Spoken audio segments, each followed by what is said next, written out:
So here we have the Ford S-Max on a 17 plate. I'm going to start off by showing you around the outside of the car, and then we'll hop in and run through some controls on the inside.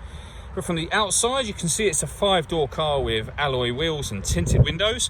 Let's start off inside the boot and then work our way around the rest of the car from there.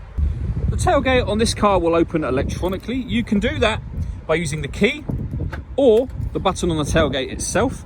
As we approach the back of the car, you can see we have reversing sensors. Currently, all 7 seats are in place. This is the amount of boot space you have as a 7-seater. It's very easy to drop these rear seats down. Just pull that tab up and the seat will fall down into place. And then the same on that side. And you can now see how much space you have as a 5-seater. It's also very easy to fold those rear seats down. You have buttons just here for the right, middle and left-hand seat. So for example, if I press that right-hand one, you'll see that folds away. And you can do that with the other two as well, should you wish to. Okay, so we're just going to work our way back round to the front of the car and then we'll hop in and run through some controls on the inside. But now that we've done a full circle of it, you can see it's in excellent condition the whole way round. Just briefly before we climb in, I think it's while we're seeing the interior from this exterior point of view, there's plenty to run through on the dashboard, so let's hop in and we'll do that now.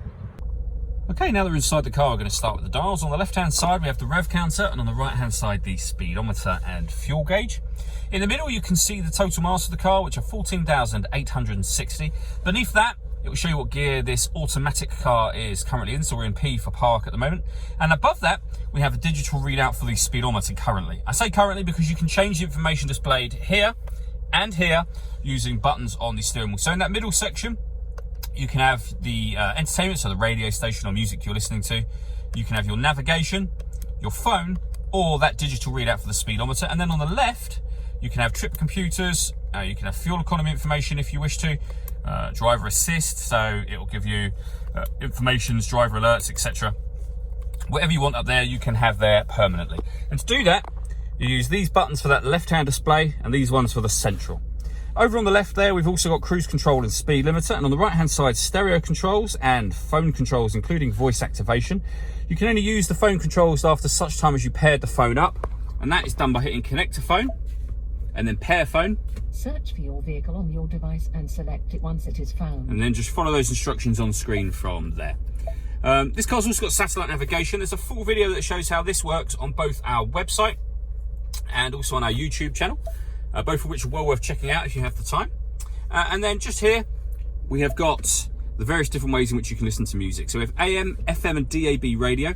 We have a CD player. We've also got Bluetooth audio as well, so you can stream your music wirelessly once you set up your phone. And we've got USB inputs as well. So if you plug devices into those, we'll have extra boxes appear up on here for the USB. Working our way down, we have the CD player and the main volume for the stereo just there. We then have dual zone climate control, so you can adjust the passenger temperature, the driver temperature, and all adjustments will show up here. So driver, as you can see, passenger, the fan speed, it's adjustable just here. When you're happy with those settings, that button turns the air conditioning on. And again, if you want to turn it off, press that same button. Or you can hit auto, and the car will now maintain the temperatures you've asked for by taking full control of the fan speed for you. You can override that by readjusting the fans at any point in time, and you'll see that auto has now turned off in that section. We have a rear heated screen and a heated front screen as well. This cubbyhole section opens up, and in there we've got the 2 USB inputs and a 12-volt charging socket. We have the gear lever for the fully automatic gearbox. We have an electronic handbrake, and then we have these buttons here finally. So this one turns off the parking sensors. This turns off the stop and start. This car is designed to cut out when it's stationary in traffic to save you fuel. That's now turned off. And this one turns on the autonomous parking. So this car can parallel park and perpendicular park itself. And again, we have a couple of videos in exactly the same places showing how that works.